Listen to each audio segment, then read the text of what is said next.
Viewers, you are watching CH Television and your favorite program, the program that gives you authentic information, education on anything tourism in Ghana, Africa, and the world. Today we'll be looking at interesting topic. After our break, I'll introduce my guests. We will delve into what we are doing today. Welcome back, viewers. You are still on CH Television, your authentic program that gives you education and highlights in tourism in Ghana, Africa, and beyond. Today, we are having an interesting conversation on focus on tourism. The MICE industry, that is a meetings, incentive conference, and events or exhibitions, is a huge industry that Africa has not taken advantage of. Of course, Ghana has not taken advantage of. But today with me on Focus on Tourism, I have someone who has been in the tourism industry for almost 3 decades. He will be sharing with us the role of the MICE industry.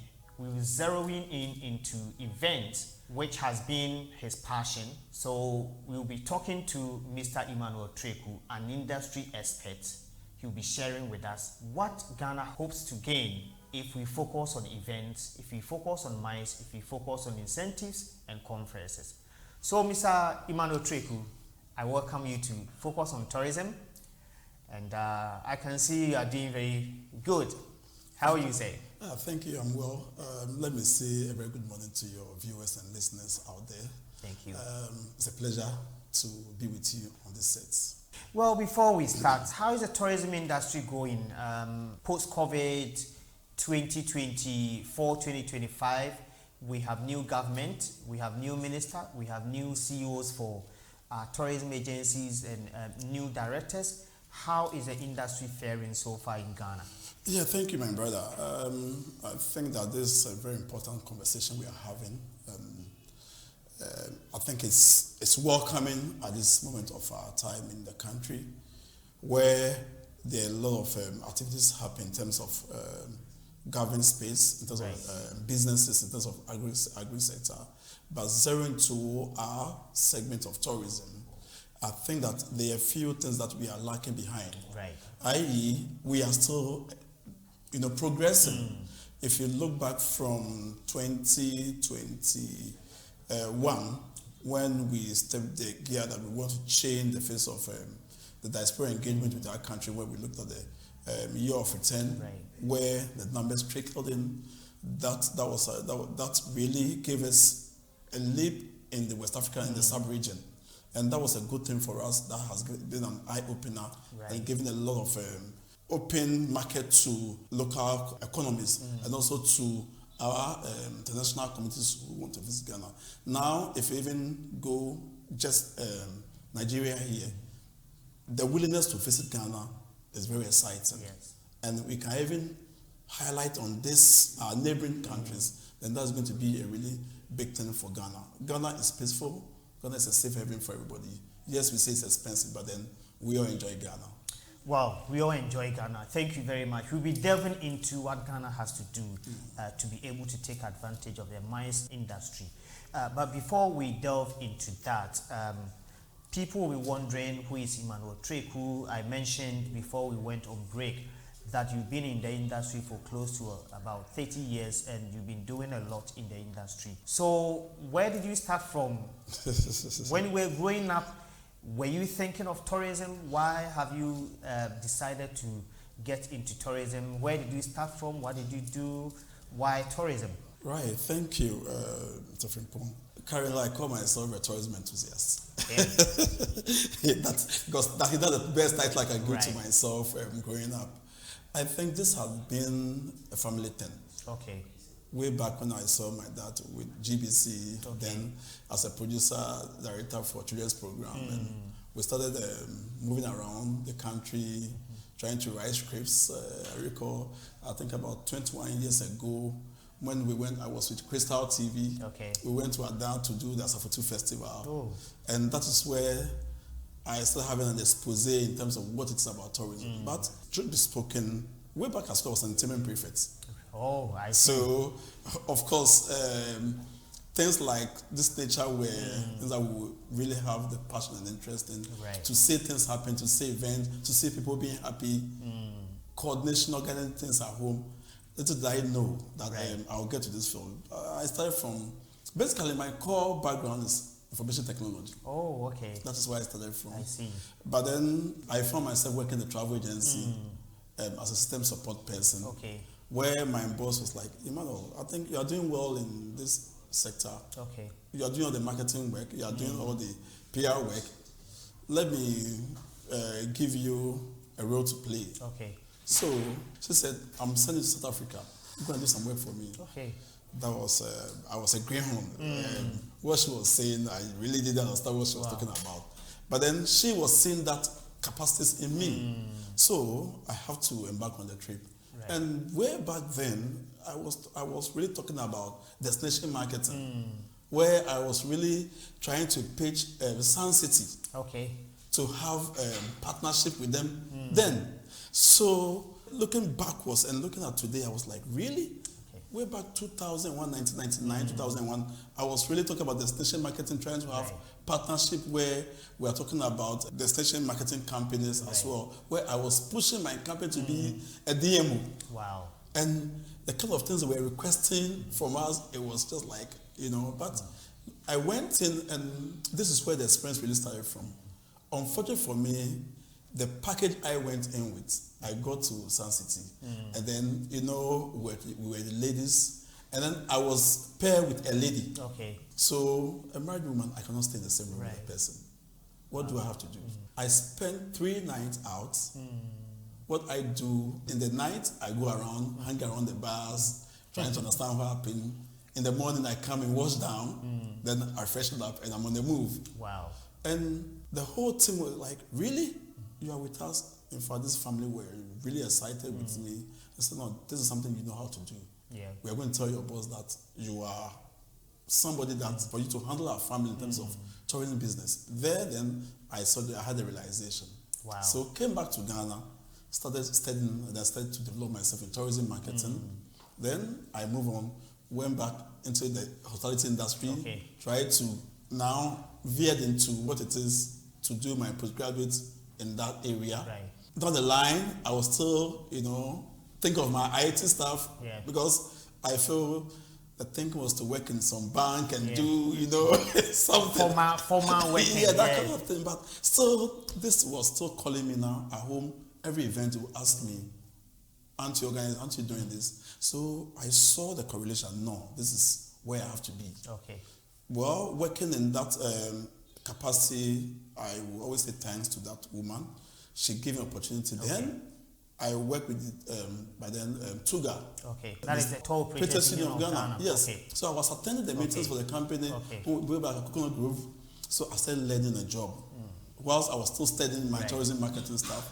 So I started learning, and there I met people like Nabonso and Co. Some of the people that we've lost them today, Mr. Lapinton and Co. So in fact, and at that age, that little boy where they all have that kind of confidence in me, they keep sending me here and there. Now they started putting me into working groups. That brought my realization to now work with the Ghana Tourism Federation, supporting the activities, handled their concessional review, part of the team. Now when I recall when Honorable the late Jacob Ejibelante was in office, I was on the working group for the PPP when we started the PPP, and then was the minister was Juliana Zuma. Then she was the Minister of Tourism. So the journey began, and it was on and on. There they saw that capacity in me. The first time we had a private sector going to Japan to study destination marketing, targeting Asian countries. I was the first person because it was, they have a rep from the Ministry of Tourism that has to go. But Mr. Pinty and Co. and said, look, no, this gentleman has to be a part of the trip. Then they proposed to Jake. Jake said, no, he has to be a part of it. And I went and came back, studied, and we are back, and we are still, the story is on and on. This is interesting. This is really interesting. Wow. You have a vast knowledge in the industry. And CHTV, we are happy to tap into this knowledge and also share for young people, industry persons, companies to learn from your experience, and then also see how we can put all these experiences together and to be able to leverage on it and make money, because at the end of the day, we need to create revenue for businesses. We have to get return on our investment.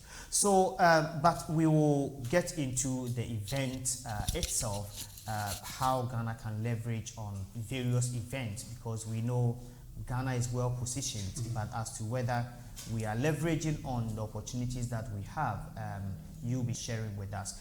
But going back to what you've done so far, we would like to look at the mines industry, meetings, incentives, conferences, and events. It's a huge industry. It's $1 billion industry globally. And in 2023, Africa had advantage of taking about 10.3 billion from it. It was estimated that by 2030, that industry in Africa will grow to about 62.3, right? So it shows that there's a lot of potential. I was trying to look at data on Ghana. We don't have anything as far as mines industry is concerned. In your opinion, what do you think about the mines industry, and what are some of the things that Africa and Ghana should be doing to take advantage of the mines industry? Thank you once again. Mines is really a gold mine for every destination. Okay. Mines is about 6% of tourism products that we have. You know, we have various aspects of tourism, right. But mines about 6%. Okay. But that's the real tourism business, or business of tourism. Because if you look at incentive travel alone, right, your company has appointed me to work for you in another country.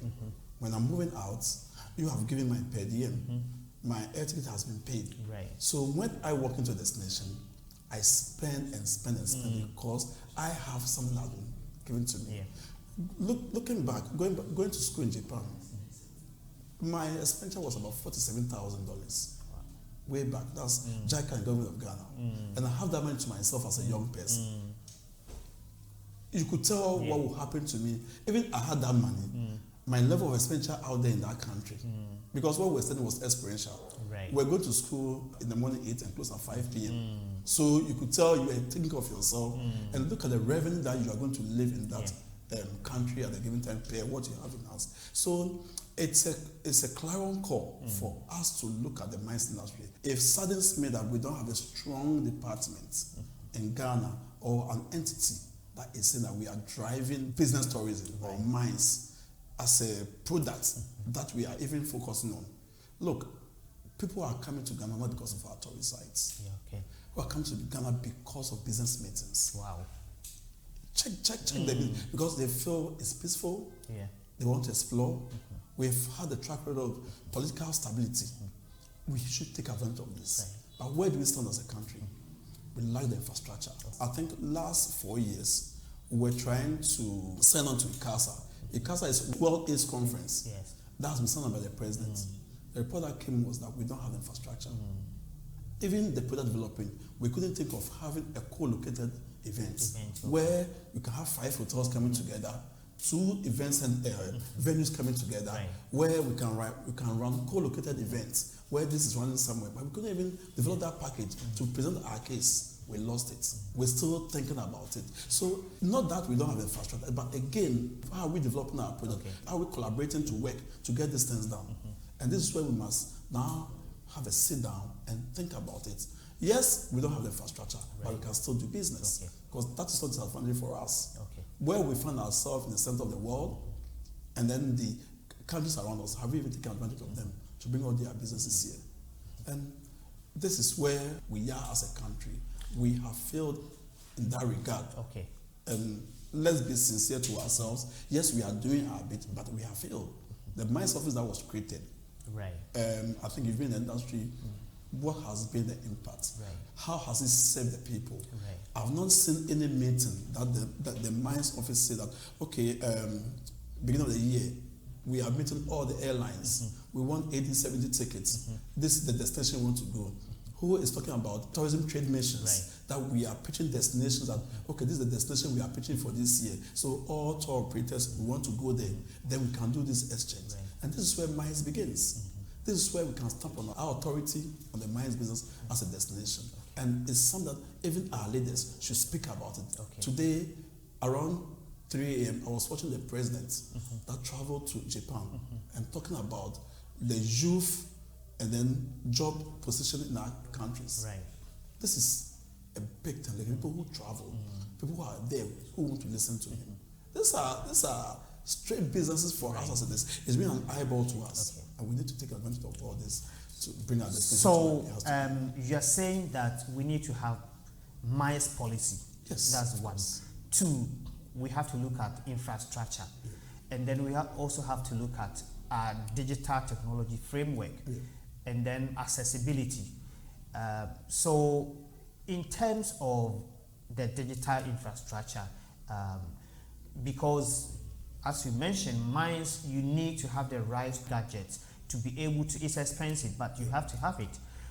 Should it be government doing this, or you recommend that it has to be PPP to be able to do this public-private partnership to be able to do it, because mines is expensive? Right. Yes, it is expensive, but we must do this intentional.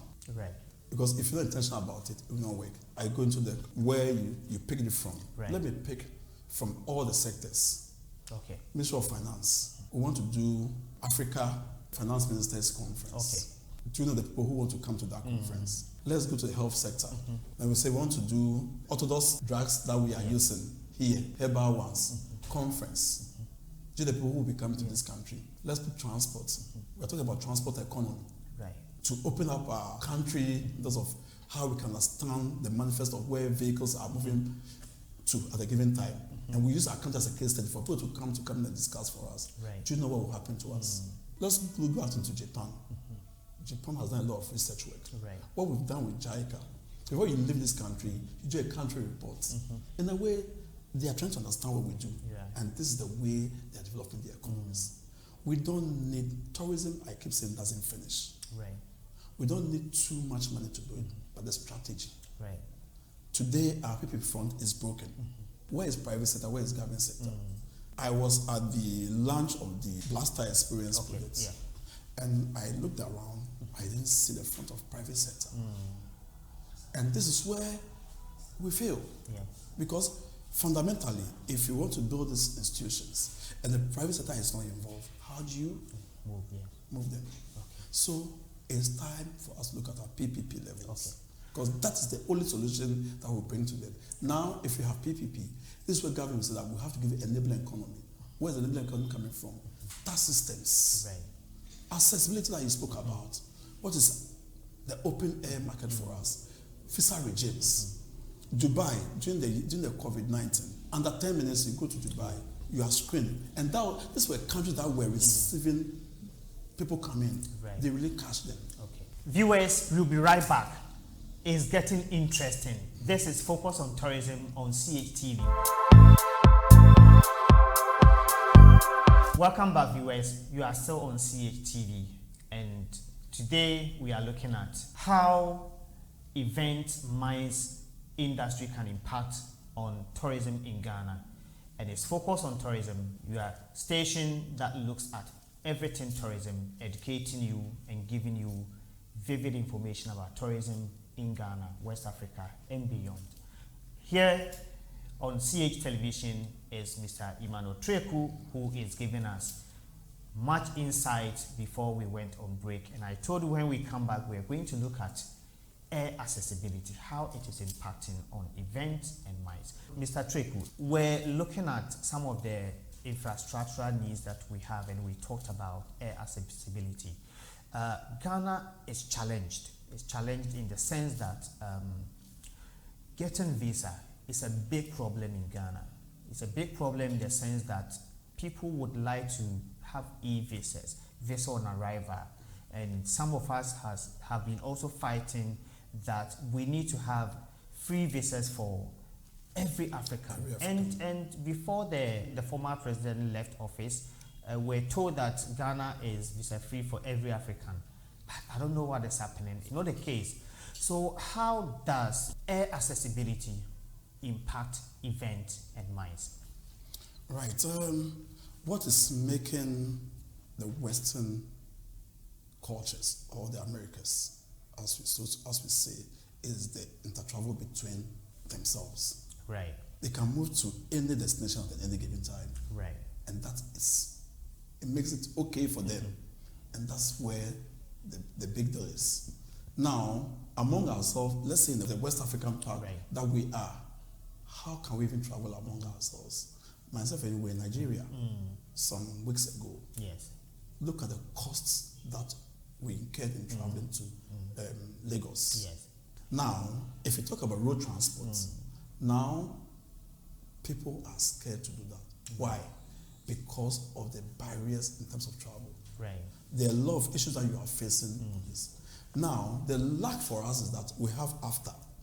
The protocols have been built. Right. Lucky for us, after sits here in Ghana.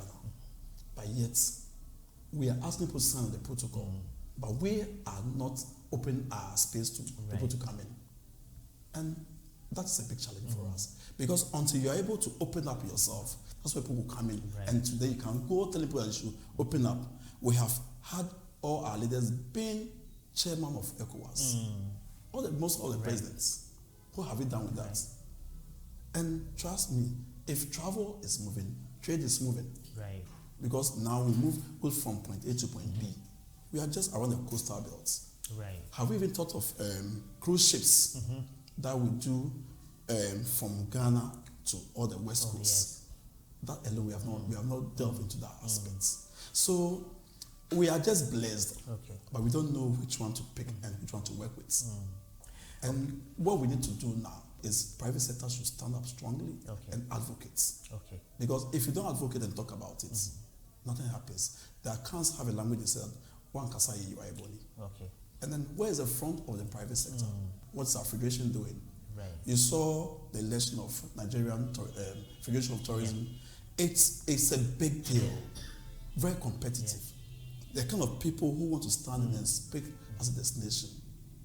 It's no joke. I think that we need to wake up as a private sector. Beyond the air accessibility, you're also talking about our borders. You are talking about cruise ship, because these are all avenues for people and goods to be able to move. And Ghana is not opening up for West Africans, for Africans to access into the country. And that is mitigating against us as far as events and mines are concerned. Okay, so let's also look at the issue of capacity building. You see, mines is big, it's huge. Event organizing is big, it's huge. And sometimes getting the right people, getting the right technicians. I have had engagement with some of event organizers, and they tell me that some of the experts, they have to import from other countries. Would you say that we have to have a regime of training and building capacities of these engineers, these people who can play certain roles? Would you also look at training and capacity building and also resourcing our engineers who are already here to be able to do that? I strongly agree on capacity building. Right. The adage goes that in times of difficulty or failure, training is key. Right. In every aspect of your life, when you are failing or you are going down, you need to go back to your seat and say, no, where have I failed? Right. Where do I position myself? It's a thing that we can't neglect. And one, what institution do we have to look at it? It might look we are bashing. We don't want to do that, but then let's call a spade a spade. Right. Today, we have a regulator running the business of the private sector. You have to get the business in bulk, break it down to the players. Yes. That is why we have the federation, where we have the leadership of the federations. So car rentals, we have this huge event coming. Are we even going out to buy the event? Because you must go out to source for the event. Yes. That's what the mines business do. They go out destination to source for events to be hosted in their country. So the institution itself is not there. So how that enabling environment is not there for the practitioners to go into it. And this is the challenge. Now when we have an institution, now we need to come to capacity building. How have we trained the people? We have a lot of event businesses that are here. It's not the local events that we are running. Yes, I can boldly say that we are doing well in terms of event outlook. Look at the funeral ceremony we had recently. Look at the condition of the deputy chief of staff. It was excellent. Other events are going on. Yes, Nigeria is ahead of us in terms of that space. But if we have a strong collaboration, partnership, we can easily ship things from Nigeria to Ghana. That will not even go beyond. The women who are in the hair business are shipping most of their hair from Nigeria. The guys in the cell phone industry are shipping most of their things from Nigeria. So you say, I still want to focus on what we have around us. We have not been able to utilize what we have around us, and we are able to go beyond us. At least Africa, we have Ethiopian Airlines. What partnership have we built with Ethiopian Airlines? When you go to Addis, the way they hail Kwame Nkrumah, have we even looked at it? The School of African Studies, the same structure, the same thing they have in Addis. They are working with it. What is about IS? It's just academia. What is the practice? What the experiential aspect of it that will bring to these businesses? So we need the institutions to be there. We need the training. The training will come from the grouping that we have as a private sector. Because if the institution knows what to do, and they are driving this to us, trust me, every business will pick on it. Because every business plans with the direction of the government. Trust me, if you were into research and you were looking to data and look at what this government has as an agenda in tourism, as a researcher, you want to understand what the government wants to do. So we are all skewed to what governments are doing. That's why they say when you give us a enabling economy, private sector will move in and will work. So we need to get our institutions right. Okay, we need to get our institutions right. Now we are going to look at how cost can have a negative impact on events, on MICE activities in Ghana. And cost, I'll look at it from two angles. In terms of our accommodation, in terms of even air transport. If you look at from Nigeria to Ghana, the cost involved, in fact, if you are going by air to Togo, sometimes you have to go all the way to Europe before you come back to Togo, which is probably 3 hours, 4 hours drive. So that increases the cost. And then also you look at our accommodation, hotels in Ghana. Ghana is seen as an expensive destination. And in all intent and purposes, what do you say about the cost and what should government do to make sure that we become attractive? Yes, destination Ghana is expensive, right from our visa regions. We are charging over $150 for visa coming to Ghana. It's even crazy. Even getting the visa. When Ghanaians sit and say that we've been bounced visa by that, the way we also bounce visas across board, coming to Ghana is no joke. The Europeans will they don't even want to know about Ghana visa. It's expensive. That's number one. Now, in terms of the elements of a tour package, our hotels are expensive. What makes them expensive? Factors of demand and supply. Who controls that? Still the government. Do we really understand that they are a partner to us? The tourism industry, tourism is a service sector need. Every business have their end of year retreats. They have their corporate board meetings. Is this institutions they are working with? Their guests are coming, they are going on tours. Is this institution they are working with? They are going on car rentals. Now, the players are not having that kind of incentive that will make it cheaper. If you are regulating me, I have a car rental company, and you tell me that, okay, car rental, we have a partnership with you. You have the oil marketing company. If we are selling oil or fuel to commercial drivers, right, and as a grouping who are promoting the destination, we give you incentive. Okay, fuel per liter is 2 cedis. We are going to you 1.5. Do you know, if you multiply that figure, do you know what it gives to the operator? The hotels have complained severally. They have taxes, about 23 types of taxes that they are paying. Do you think that investor will just want to work with the government? Now, having looked at the hierarchies, look at the base of pyramid, the traditional caterers who are working and other local bars around. Today, let's say all the bars are closed in the city center. And you see, let them say they are going on strike. And you see how the city center will look like. Have you also looked at, now from that angle, how we can also get the revenue from there and use it to position our country? We've left the upscale or left the low scale. And this is where we find ourselves. We are facing challenges. We have to reposition ourselves as a country. Like I said earlier, we must do this intentionally. Being intentional about something is refine the ways, get it done right. Yes, I have run events, I've gone into losses. Does that mean I should stop running? What are the new ways that I have to find to make it a success? And this is the way we must think. And this is a collaborative effort by the private sector and the public sector. Because many times we sit and complain about government. Last 4 weeks, the road minister had an engagement in public, talking about roads. People were asking questions. There was no tourism person there asking about the tourism routes. So we are doing the service for ourselves. So we must have a target, we must have a focus if we want to go into mines. Because it's not just one component, just the people coming there alone. Right. But then what makes it easier and cheaper? Myself and you, there are hotels in Ghana we cannot sleep there. But we are in the industry. Again, we don't have the collaborative effort because a car rental company works into a hotel, they don't even use a car rental company. We ourselves are killing ourselves. But we say we are in the same fraternity. So they don't even understand it's a car rental company to give discounted rooms, but the rooms are there, they are perishing. People don't sleep in because it's about yield management. A tour operator wants to negotiate with a hotel as if they are enemies. And this is where we need to have that collaborative effort. The private sector must come together. Now we must go to government and tell them this is what we want. This is how we want to go about it. Then they will listen to us. Okay. Why is that when it's getting to elections, all the presidents are going to talk to all the various institutions? When was the last time any president has had a meeting with private sector tourism? But we are a service sector. Every unit, we are employing over 200,000 people in the country. Before you run a nightclub, you need a carpenter, you need an electrician, all of them to work with. So where are we? So there's a whole mismatch in terms of what we want. We need to work closely to each other. And that's how we can grow what we're doing. Wow. Viewers, you are still watching CHTV, Focus on Tourism.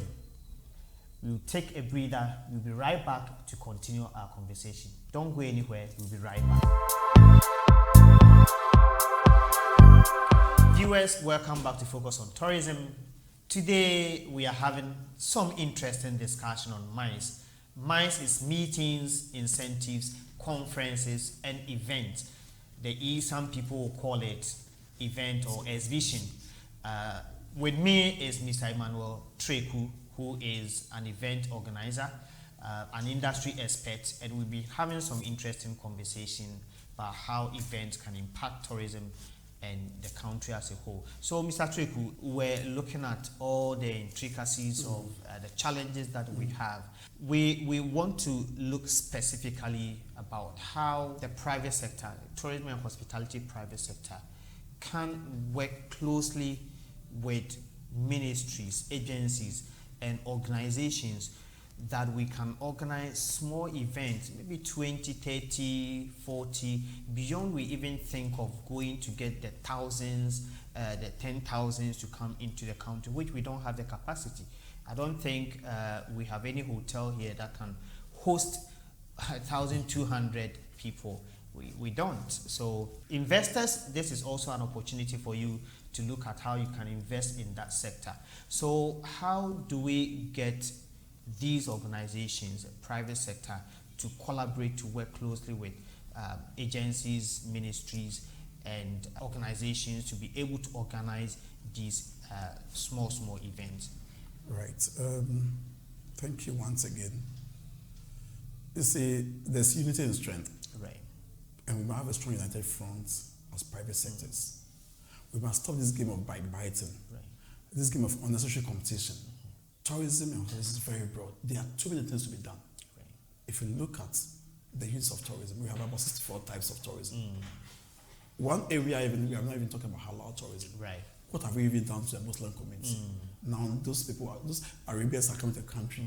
Who is talking about their food systems? What is halal? Do we even understand what it is? So we need to come together as private sector and then position ourselves. Again, I'll go back to the Ghana Tourism Federation. Ghana is known with 4 units of tourism management in the country. Policymaker, Ministry of Tourism, Ghana Tourism Authority, the regulator, GTCC, the Investment Week of Tourism, Ghana Tourism Federation, that's the private sector. And these are the arms of tourism administration in the country. What are we advocating for? We have this PPP government, a PPP that is a policy document. Today we see the PPP resting in the regulator. How can the regulator handle PPP? Right. That means we've played in their hands. So what's the strength of the regulator to come and say that I'm regulating you? Policy must look at how we can talk about PPP. This is done. I had the president talking about PPP in his panel discussions in Tokyo. We have left this gap. These are the gaps we have left. Let's go back and be relevant. Right. Let's get the small things that we have left back on track. And then let's believe in ourselves. Let's define what each another person is doing. That's why luckily for us as a trade association or as a federation, we have the various units. We have the tour operators, we have the restaurateurs, we have this and that and that. Who is benchmarking what they are doing? Right. Who cares about it? Interesting. Who cares about it?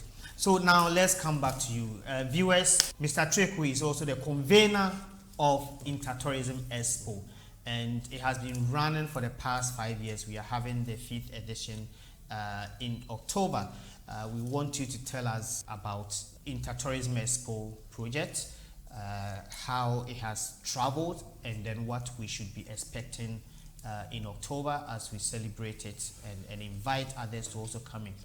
Intertourism Expo, I simply call it Inter. Okay. It's all part of the conversation we are having here.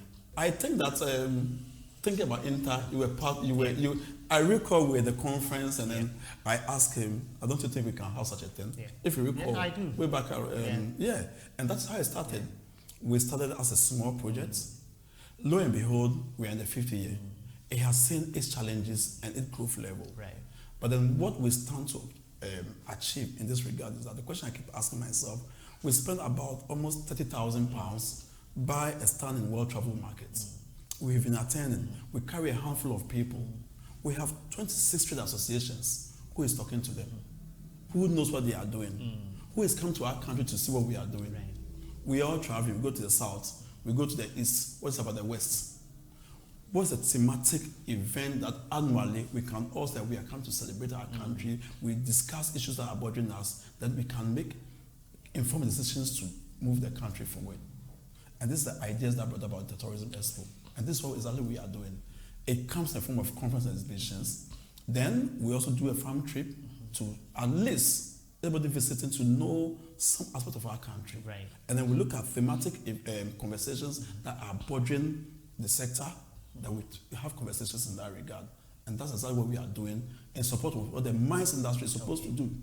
And I think that we have not seen what is happening, but then across board, it's rather selling. Right. And I keep asking ourselves, what is happening with ourselves as Ghanaians? This morning, coming here, I had a message that we've registered Burundi Tour Operators Association.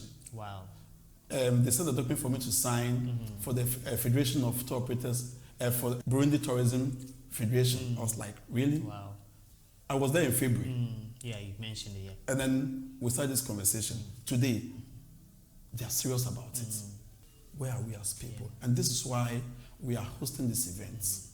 It's open to everybody. Okay. It's tourism business. Tourism works with everybody. Right. So it's open to all. Let me say a very big thank you to what City TV is doing. Okay. I think we've seen them focus on various aspects of exhibitions that is bringing our country together. Right. And I believe future, City TV is going to have its own events, which some of us are already on this program focused on tourism. We have such events that will drive the channel. So we are ready. Come October 24 to 26, Ghana is hosting the world.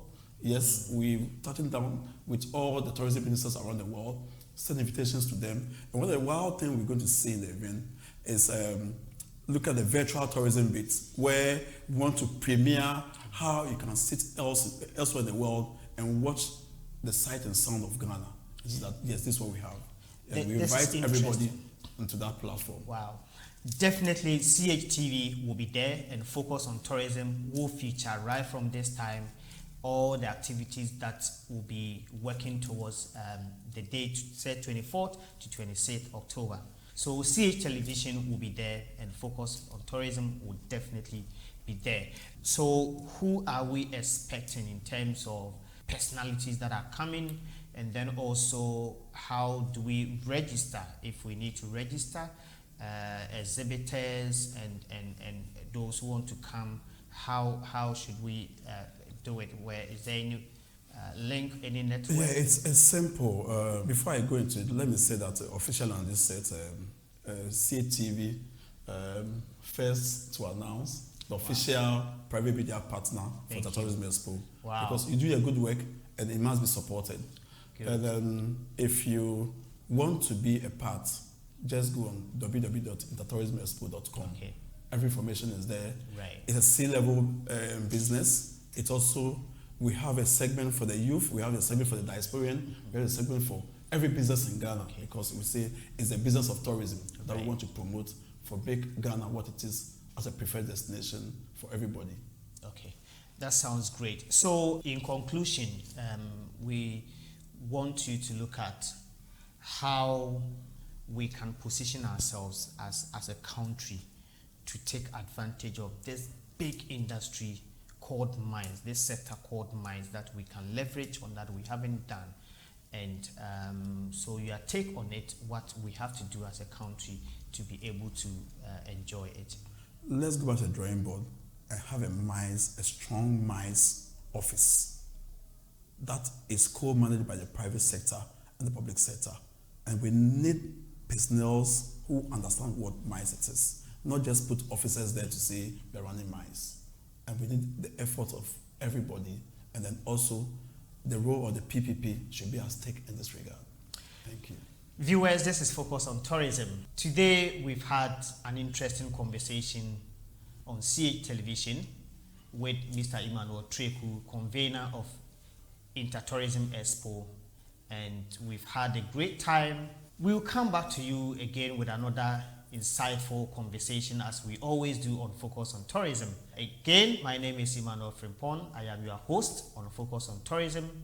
We'll be coming to your community to engage you, because our focus is on tourism. Anything tourism, we are involved. So watch us. We'll be coming right to where you are to have a conversation with you, for you to tell us what you have in your communities that Focus on Tourism should focus on.